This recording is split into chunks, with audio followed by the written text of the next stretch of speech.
성경에는 죽었다 살아난 이야기에 대한 부분이 통틀어 한 7번 정도 나옵니다.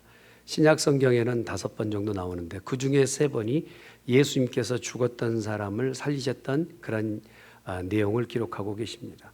누가와 복음서에 기록되는 내용 중에 특별히 누가가 오늘 기록하였던 내용 첫 번째로 예수님께서 사람을 살리셨던 내용이 바로 나인성 과부의 아들을 살리신 얘기고, 그 다음에 이제 다른 복음서와 함께 누가복음에서 기록되어 있던 것은 야이로의 딸을 살리셨던 그 기록이 기록되어 있습니다. 요한복음에만 또 독특하게 기록되어 있는 부분이 바로 나사로를 살렸던 내용이 기록되어 있습니다. 그리고 이제 사도행전에 넘어가면 베드로가 요바에 있는 다비다를 살리는 사건과 또 바울이 집회 중에 드로아 지역에서 이제 청년이 복음 말씀을 듣다가 떨어져 죽었던 그러한 청년을 살린 내용이 또 신약 성경에 5번이나 되는 그런 횟수에 사람 살리는 이야기가 있어요. 구약에도 거듭 엘리야와 엘리사도 그들이 이제 죽었던 아이를 살리는 이야기들이 기록되어 있습니다. 오늘 본문에 기록되는 말씀은 본문의 배경이 나인성이라는 곳에 예수님께서 지나가시다가 그곳에서 이제 과부의 아들로 있었던 아이가 죽어 장례되는 그런 장면이 오늘 배경입니다. 그런데 우리가 잘 알다시피 예수님 당시에 홀로 여인이 산다는 것은 쉽지 않아요.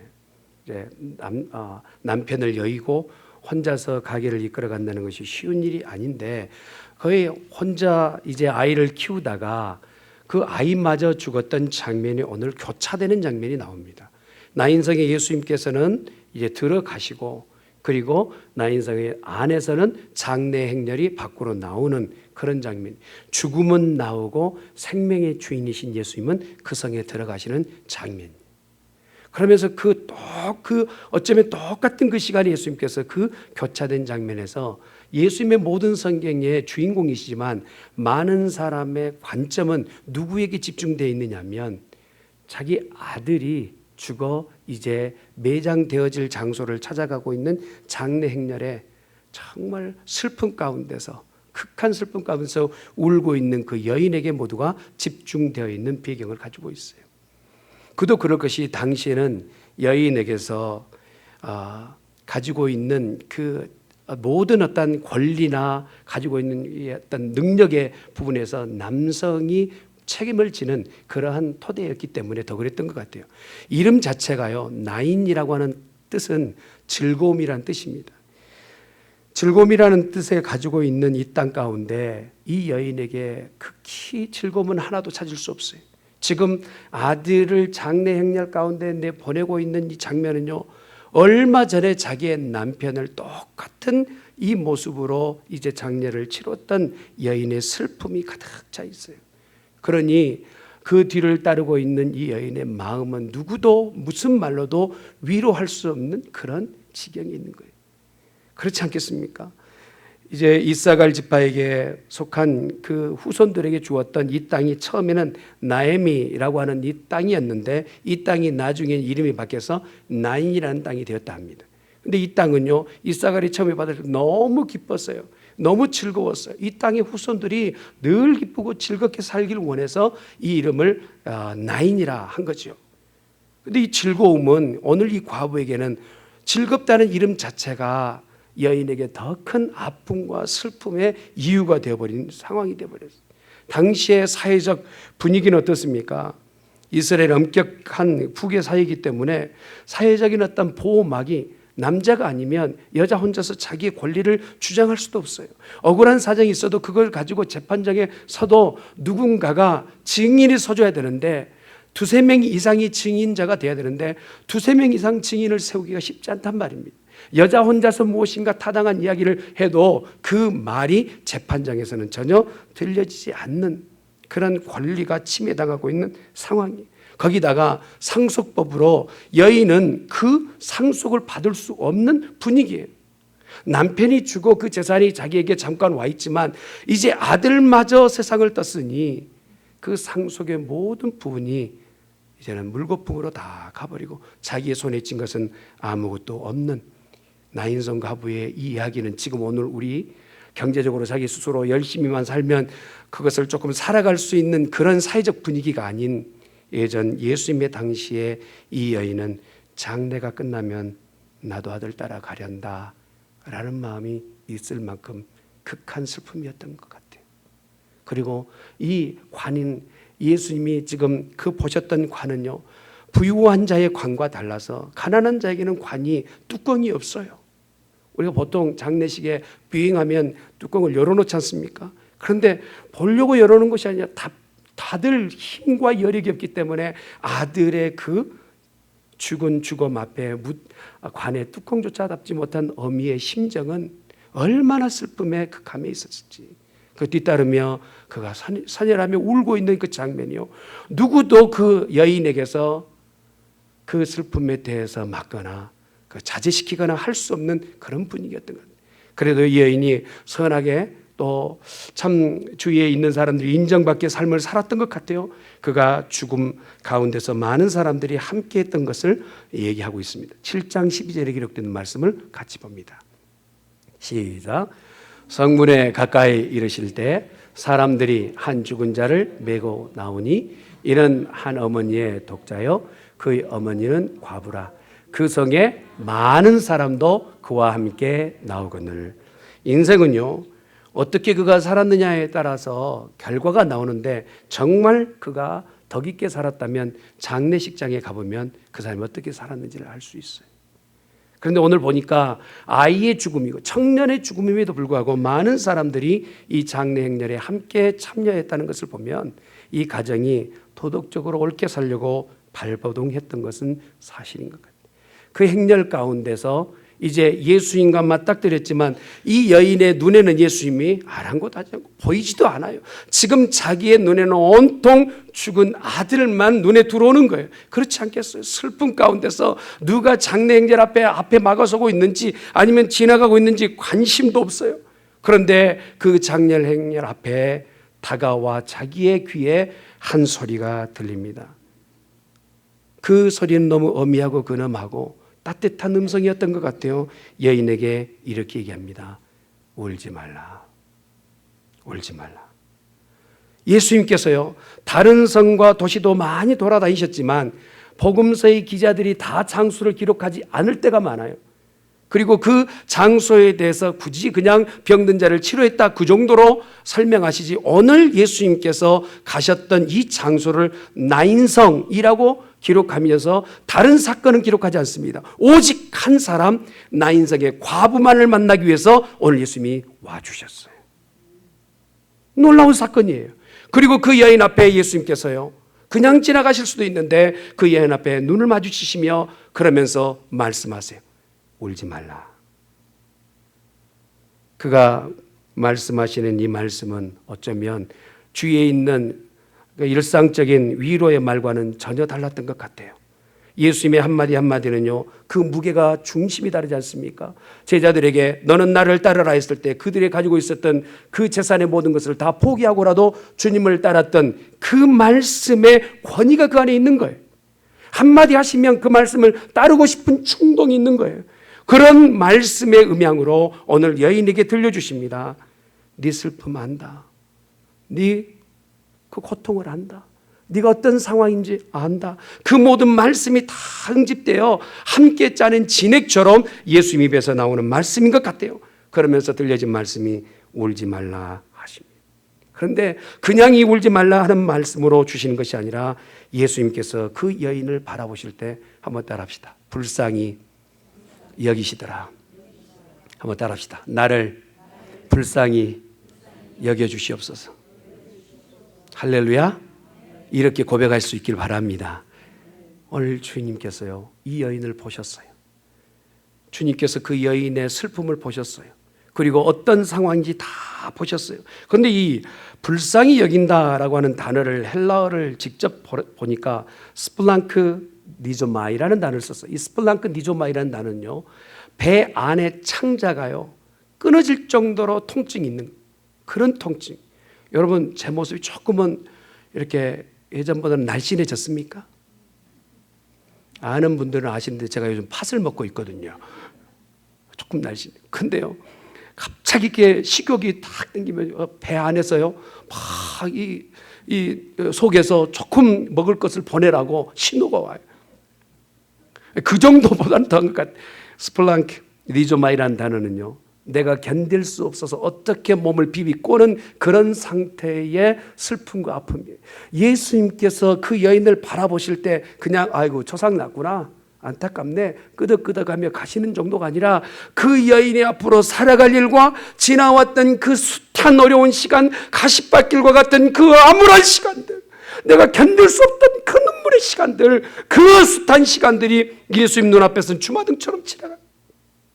그러면서 그 여인이 살아왔던 모든 것이 눈에 훤히 보이고 앞으로 살아갈 일에 걱정하며 죽음까지도 내다보고 있는 이 여인의 마음이 들여다 보이니까 울지 마라, 울지 마라, 이렇게 말씀하시는 거예요. 여러분, 보통 사람이 이렇게 말하면 그 말에 대해서 당신이 내 사정 아세요? 내 마음 아세요? 내 형편 아세요? 내가 지금 무슨 아픔 있는 줄 아세요? 내 외아들은요, 내 외아들만이 아니라 내 남편이기도 하고 친구이기도 하고 나의 벗이기도 하며 나의 의지기도 하고 내가 앞으로 기대할 소망이며 앞으로 바라봐야 할 비전이었어요. 그런데 이 아들이 죽었으니 내게는 다 끝이 난 겁니다. 아들의 죽음으로 생이 끝이 난 것이 아니라 내 삶마저도 꺼진 등불처럼 된 거예요. 당신이 나에게 울지 말라고 말하는 것이 그것이 당연하다는 말입니까? 할 수 있어요. 그러나 여인은요, 예수님을 물끄러미 바라봅니다. 그러면서 예수님이 또 다른 말씀을 어떻게 하실지에 대해서 오늘 바라보고 있는 사랑하는 성도 여러분, 우리 각자의 삶은요 주님 앞에 서입니다. 우리 각자의 문제는요, 예수님이 내 삶을 알고 계신다라고 고백할 때 내 문제는 해결되는 줄 믿습니다. 그래서 우리가 어떻게 기도해야 되냐면, 주여 나를 불쌍히 여겨 주시옵소서. 여러분, 사람들이 내게 들려주는 위로의 말들로 우리가 위로를 받을 것 같지만 오히려 그 말은요, 위로 다음 단계로 어느 때 그 사람이 나에게 다시 한번 그 말에 구설수가 될까 염려될 때가 많아요.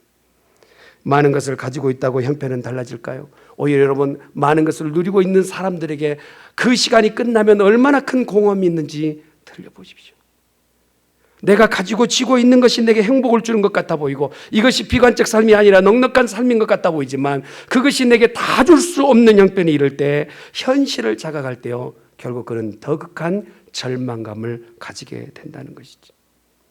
그래서 우리는 쉽게요, 어떤 사람의 아픔과 슬픔을 바라볼 때 아이고 재수도 없고 운도 없구만, 지질이 복이 없어 라고 바라볼 것이 아니라 그들을 바라볼 때 긍휼한 눈을 바라볼 수 있는 성도가 되어야 될 줄 믿습니다. 오늘 우리가 교동문을 읽었던 말씀처럼 복 있는 사람 어떤 사람이냐, 다른 사람을 긍휼히 여길 수 있는 사람이, 누군가 아픔을 내 아픔으로 받아들일 수 있는 사람이, 예수님은 하나님이셨어요. 그가 인생을 바라볼 때 죄의 결과로 준 죄의 나락으로 내려가는 것은 응당한 모습이에요. 하나님은 공의로우시니 그 공의로운 잣대로 보았을 때 어느 인생도 천국으로 갈 수 없는 존재가 되었어요. 그러니 당연히 자기의 죄의 결과로 자기의 죄의 밥을 먹고 있는 거예요. 그러면 그냥 내버려 두어도 돼요. 그럼에도 불구하고 예수님은 이 땅의 친육신의 모습을 입고 오셔서 우리의 죄인된 모습으로 우리와 함께 하시는 긍휼의 모습을 보여주셨다는, 그리고 오늘 장례 장소에 오셔서 직접 말씀하시는 거예요. 울지 말라 말씀하세요. 사랑하는 성도 여러분, 오늘 이곳에 마음의 슬픔을 안고 있는 이나 걱정과 염려가 있는 성도가 있든지, 아니면 내가 해결할 수 없는 문제로 밤마다 남이 보지 않는 곳에 슬피 울고 있는 성도가 있다면 오늘 들려주신 주님의 음성을 들을 수 있기를 주님의 이름으로 축원합니다. 울지 말라 하신 이 말씀은 어떤 권위가 있을까요? 십자가상에 직접 본인이 죽으셨어요. 그리고 죽음을 깨부시고 부활하셨어요. 부활하신 전체적 그 능력을 가지고 누구든지 살리실 수 있는 그 권한을 가지고 말씀하시는 거예요. 나를 믿는 자는 죽어도 살아나는 능력을 갖게 된다는 것이죠. 울지 말라 하신 이 말씀에 능력을 질 수 있는 성도가 되시길 주님의 이름으로 축원합니다. 말씀과 능력이 하나 되는 장소, 이것이 오늘 우리들의 삶의 장소가 되어야 될 줄 믿습니다. 예수님의 부활을요, 써진 그 기록으로만 보는 것, 그것에서 멈춰서는 것이 아니라 아는 것, 거기서 우리가 주저주저할 것이 아니라 이제 예수님의 부활을 내 삶 가운데 살아내는 사람이 올바른 성도의 모습인 줄 믿습니다. 예수님 부활하신 것을 믿어요? 알아요. 알고 있지만 내 삶에 그런 일들이 일어나고 있습니까? 내 삶 가운데서 정말 죽을 위치에 막다른 골목 가운데 피할 수 없는 슬픔 가운데 그것을 주님의 말씀 한 구절로 그 모든 문제를 다 배격하고 믿음으로 사는 자리에 서 있느냐라는 질문을 던졌을 때 우리 각자는 다양한 모습을 가지고 있다는 것이죠. 두 번째로 오늘 들려주셨던 말씀은요, 한번 따라합시다. 일어나라. 오늘 본문은요 11절부터 17절까지 말씀이지만 예수님은 딱 두 마디만 말씀하세요. 울지 마라, 일어나라. 그런데 여기에서 일어나라라고 하는 말을 들으려면 누워있는 자의 위치에서 한번 생각해 봐야 돼요. 누워있는 이건 누구입니까? 홀로 된 어미의 아들이에요. 그는 아버지의 죽음을 보았을 수도 있어요. 그러고 나서 그때 큰 슬픔 때문에 어머니를 자기가 보필해야 되겠다는 생각도 했겠지요. 그리고 어머니 곁에서 친구가 되기도 했었고 또 늘 어머니가 힘겨워하는 일들 가운데서 자기가 일손을 돕는 그러한 위치에 있었을 거예요.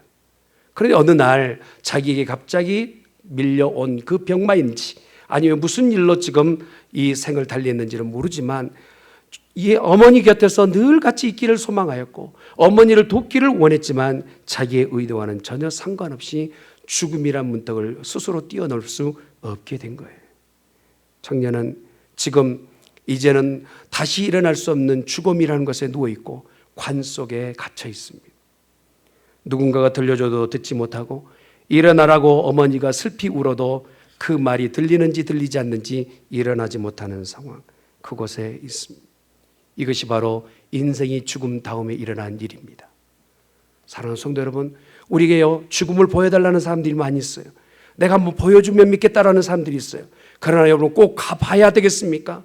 가보지 않는다 할지라도 죽음은요 우리 스스로 아무것도 할 수 없는 무능한 가장 극한 무능한 시점이 바로 죽음이라는 사실이에요. 그런데 이 땅에서도요 죽음을 경험하는 사람들이 있어요. 주께서 말씀을 하셔도 그 말씀 앞에서 순종치 못하고 반응하지 못하는 사람을 영적으로 죽었다 얘기하는 거예요. 우리의 삶 가운데서요 많은 즐거움과 재미를 붙이기 위해서 그것을 만족을 주기 위해서 그렇게 여유를 누려보지만 그것이 하나님께서 원치 않은 생명의 주 요건이 아니라는 사실을 알면서도 결단하지 못할 때가 있어요. 어떤 때는요 우리 아이들을 보면서 스마트폰 안에 아예 쏙 빠져 살아요. 펑 빠져 살아요. 그럴 때요 제 모습은 제가 그 아이들에게 하고 싶은 말은 야 그렇게 하면 떡이 나오냐 밥이 나오냐 말을 해주고 싶어요. 그럴 때가 많거든요. 그런데요 제 모습 또한 마찬가지인 것 같아요. 내가 하루 24시간을 살면서 생명에 집중하여 사는지 그렇지 않고 정말 다시 살지 못할 죽음에다가 거기다가 근거를 두고 하루를 생활하고 있는지 질문할 때가 많아요. 청춘에도 마찬가지예요. 오늘 젊은 청년이 죽음이 무슨 말입니까? 젊어서는 활발하게 일해야 되는데 누워있다는 것이 무슨 말입니까? 그런데 누워있어도 일어나지 못하는 것이 큰 문제 아닙니까? 오늘 우리 주님께서요 누워서 일어날 자력으로는 일어날 수 없는 그 청년에게 이 엄청난 말씀을 하세요. 일어나라. 할렐루야. 일어나라. 여러분 이렇게 말씀하신 것은 단순히 우리가 그냥 말로만 해결하고 말 때만 하는 그 정도가 아니에요. 아프니까 청춘이지 라고 하는 그 정도의 말이 아니라 오늘 예수님께서 들려주신 말씀은 죽었던 이를 살리시는 생명의 말씀인 줄 믿습니다. 우리 각자에도 마찬가지. 오늘 이곳에 앉아있는 저와 여러분의 삶 가운데 죽어있는 것이 있다면 예수의 이름으로 일어나십시오. 할렐루야. 기도가 죽어있나요? 일어나셔야 합니다. 찬송이 죽었나요? 일어나야 합니다. 예배가 죽었습니까? 일어나야 합니다. 언제까지 죽어 있어도 죽은지도 알지 못하고 그냥 그렇게 인생을 지나가고 있다면 청년이 죽음 가운데서 일어날 수 없는 그런 지경처럼 인생이 아주 한갓 그냥 지나가는 물거품처럼 되는 거예요. 오늘 저와 여러분이 하나님께서 내 각자에게 주시는 일어나라는 말씀으로 생명을 다시 공급받기를 주님의 이름으로 축원합니다. 예수님께서 나 인사까지 가신 것은요 슬픔을 가중시키기 위함이 아니에요. 죄를 다시 한번 거기다 덧입히기 위함이 아니라 그 죽은 자리에서 기쁨이 기쁨되고 즐거움이 즐거움되게끔 인생을 바꿔주시기 위해서 만나러 오신 줄 믿습니다. 이전에는요 예수님께서 네 믿음이 어디 있느냐? 믿음대로 될지어다 말씀하셨어요. 근데 오늘 이 여인은요, 믿음에 대해서 묻지도 않으시고 예수님께서 첫 번째로 행하셨던 살리시는 기적에서는 예수님의 믿음을 묻지도 않으시고 얘기하셔요. 일어나라, 울지 마라, 이렇게 말씀하세요. 이것은 오늘날에도 예수님과 하나님의 관점이 어디 있는지 볼 수 있어요. 내 힘으로 도저히 해결할 수 없는 이들, 내 스스로는 정말 어렵다 하지 못하는 인생들, 나 스스로 죄인이라고 고백하는 이들에게는 오늘 주님께서는 다가오셔서 그들에게 먼저 손님이신 줄 믿습니다. 내가 의로워서 주님을 찾은 것이 아니라 그가 오늘 우리를 찾아오셔서 우리에게 구원을 주셨다는 사실을 기억하시길 바랍니다. 그래서 우리는 교만해서는 안 되는 거예요. 하나님의 은혜가 우리 가운데 있게 되기를 소망하는 복된 성도가 되실 예수님 축원합니다. 스플랑크 니즈마이, 주님이 우리를 늘 불쌍히 여기시는 이 은혜, 이것은요 오늘 그냥 값싼 위로 아까 제가 말씀드렸던 것처럼 일어나라고 말씀하신 것이 일어나도 되고 안 일어나도 되고, 일어나면 운이 좋고 일어나지 않으면 그냥 죽을 사람이구만 하고 그냥 지나가는 것이 아니라 예수님이 어떤 분이신지를 보여주는 귀한 장면이에요. 구약에 있었던 엘리야가 어떻게 합니까? 사르밧 과부에게 그 아이가 죽었을 때 그가 엎드려 하나님 앞에 기도하면서 죽은 시신 위에 엎드려서 몸을 부비며 그를 살려내는 기록이 있습니다. 엘리사도 마찬가지, 그 제자였던 엘리사도 수넴 여인에게 있었던 그 자녀가 죽었을 때 그 자녀를 살릴 때 동일한 방식으로 나타냅니다. 그들이 살렸던 방식은 무엇이냐면 하나님 앞에 간절히 기도하고 그리고 그 몸 위에 시신 위에 엎드려서 부볐을 때 일어나게 됐어요. 그러나 우리 주님은 오늘 몸 위에 부비거나 그곳에 사정을 하거나 하나님 앞에 간절히 간곡히 요청한 것이 아니라 한마디 말씀하세요. 일어나라. 할렐루야. 그분이 누구시란 말씀입니까? 그분은 천지 만물을 지으신 하나님이십니다. 예수님 오늘 또 말씀하시면 그 말씀대로 이루시는 전능하신 분인 줄 믿습니다.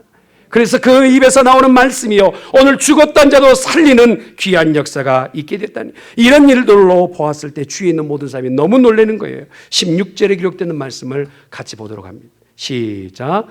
모든 사람이 두려워하며 하나님께 영광을 돌려 이르되 큰 선지자가 우리 가운데 일어나셨다 하고 또 하나님께서 자기 백성을 돌보셨다 하더라.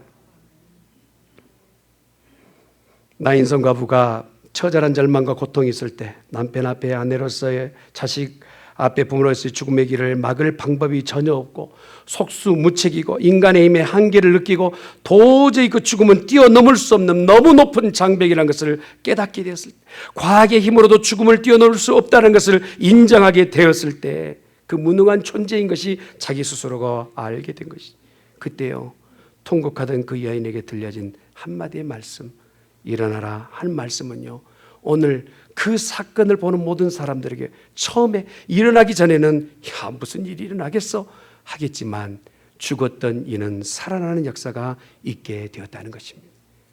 사랑하는 성도 여러분, 온 인류가 지금 상여 속에 갇혀 있습니다. 이 상여는요 지옥으로 지금 내리달리고 있어요. 이 상여를 막을 사람도 거부할 사람도 그것을 세울 사람도 없지만 우리 주님께서는요 그 상해 앞에 서시면서 말씀하세요. 너는 사망아 멈추어라, 그 안에 있는 자를 내가 부른다 라고 말씀하세요. 요한복음 11장 25절 26절에 기록된 말씀을 같이 봅니다. 시작.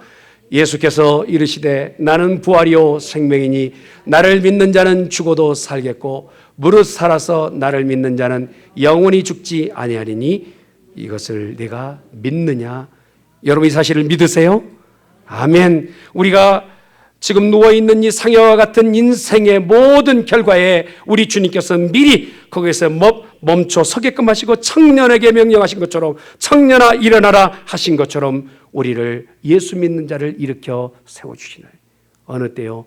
죽은 다음에 우리를 살리시고 이 땅에 살 동안에도 우리를 살리시는 은혜인 줄 믿습니다.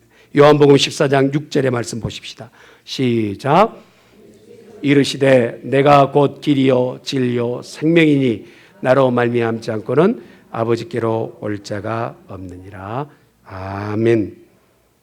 주님은 인류에 관해 손을 대시고 청년아 일어나라 명령하셨던 것처럼 오늘 저와 여러분의 영혼에 명령하세요. 그리고 이 자리에 앉아있는 모든 성도는 죽어도 사는 은혜를 입은 줄 믿습니다. 살아서 믿는 자는 죽어서도 영원히 사는 것을 믿기를 예수님이 축원합니다.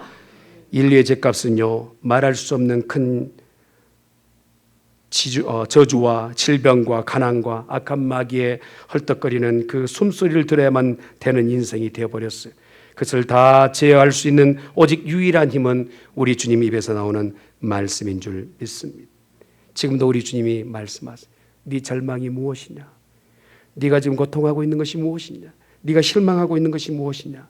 네 실망과 저주와 절망을 내가 이미 등에 지어지고 십자가에 죽었으니 내가 앞으로의 삶은 나인성처럼 그 이름처럼 즐거움이 회복되기를 원한다 하신 주님, 이 말씀이 저와 여러분의 큰 복이 되기를 간절히 축원합니다. 아직도 이것을 경험하지 못하는 것은 무엇 때문일까요? 16절의 말씀을 한번 다시 보겠습니다. 시작. 하나님께 영광을 돌려 이르되 큰 선지자가 우리 가운데 일어나셨다 하고 또 하나님께서 자기 백성을 돌보셨다. 우리가 두려움과 영광과 선지자의 오심과 하나님의 돌보심을 직접 몸으로 경험하지 못한 사람은요, 죽음이 두려움으로만 임박하게 돼요. 그러나 매 순간순간마다 주께서 우리의 삶 가운데서 경험되어지는 삶은요, 오늘 죽었다 할지라도 다시 살아나는 능력을 얻게 되는 것입니다. 좀 더 나은 생활의 조건 얻는 것에만 마음 쓰지 말고 더 영원한 것, 더 생명 있는 것에 마음을 쓰는 우리 중앙교회 성도가 되어져야 될 줄 믿습니다. 중앙교회는요, 그냥 친목단체가 아니에요. 개 모임이 아니에요. 우리가 모인 것은요, 구원의 공동체인 줄 믿습니다. 할렐루야. 한번 인사하십시다. 옆에 있는 분, 천국에서도 만납시다.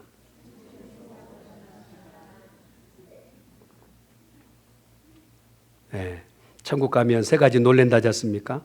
저 사람은 없을 줄 알았더니 그 사람이 와 있어요. 꼭 있을 줄 알았더니 없어요. 그리고 내가 거기 있다는 사실에 놀라게 되는 거예요. 천국에서 만납시다. 할렐루야. 그러나 그 천국은 어떤 사람의 소유입니까? 오늘 예수님을 믿는 사람, 죽어도 내가 주의 음성을 들으면 살아나겠다라는 그 믿음을 믿는 자, 이가 바로 천국의 소유자가 될 줄 믿습니다. 13절, 14절 봅니다. 시작. 과부를 보시고 불쌍히 여기사 울지 말라 하시고 가까이 가서 그 관에 손을 대시니 맨 자들이 서는지라. 예수께서 이르시되 청년아 내가 일어나라 하시매. 여러분, 이 명령 앞에 여인도 울음을 멈췄습니다. 죽었던 자도 일어났습니다. 오늘 우리의 삶 가운데도 주님께서 손을 내미셨어요. 여러분 각자에게 오늘 말씀하십니다. 울지 말라 그리고 일어나라 하실 때 우리의 반응은 무엇이어야 되겠습니까? 죄악으로 가득한 이 세상 가운데 주의 음성을 듣고 승리하는 거룩한 백성 되어져 주의 영광만을 드러내는 우리 모든 성도가 되시기를 간절히 축원합니다. 마태복음 11장 28절입니다. 한번 따라합시다. 수고하고 무거운 짐진 자들아 다 내게로 오라. 내가 너희를 쉬게 하리라. 아멘. 사랑하는 성도 여러분, 지금으로부터 400년 전 독일의 신학자 마틴 루터가 로마 카톨릭과의 대항 가운데서 종교 개혁을 할 때였습니다. 그의 오른팔같이 쓰임받았던 동역자 프레드릭 니코니우스라는 사람이 있었는데 그가 지병으로 갑자기 이제 소생할 가망이 없고 죽음 가운데 있게 됐어요. 그래서 서신을 루터한테 보냅니다. 친구여, 주의를 함께 하려 했으나 내가 다 할 수 없어 미안하네. 도저히 나는 일어날 수 없게 되었네. 라고 서신을 보냈어요. 그 서신을 받고 루터가 깜짝 놀랐습니다. 지금에 얼마나 필요하고 너무 중요한 사람이기에 지금 세상을 떠서는 안 될 상황이에요. 그래서요, 편지를 다시 보냈어요. 이렇게 보냈습니다. 친구여, 나는 자네가 더 살 것을 하나님의 이름으로 명령하네. 나에게 있어서 교회를 개혁하는데 자네가 필요하니 주님은 자네가 죽었다는 소식을 나로 하여금 듣도록 하지 않을 걸세. 자네가 살아나야 할 것은 나의 뜻이 아니고 하나님의 뜻이니 자네는 일어나기를 바라네. 할렐루야. 이렇게 편지를 썼어요. 죽어가던 이 친구가 편지를 다 읽고 나서요, 나 지금 죽으면 안 되는구나. 그리고 나서 일어났어요. 할렐루야. 실제입니다. 그리고 나서 종교개혁에 6년 동안 루터를 도와서 일어났어요. 사랑하는 성도 여러분, 중앙교회 성도들이여 지치고 고나에 넘어져 있습니까? 나는 할 수 없다라고 말하고 있습니까? 예전에 다 해봤다라고 얘기하고 있습니까? 내 영혼은 지금 잠들어 죽어가고 있습니까? 이 시간 울지 말고 일어나십시오. 그리고 주의 일에 동무하십시다. 주께서 우리와 함께 하실 줄 믿습니다. 아멘.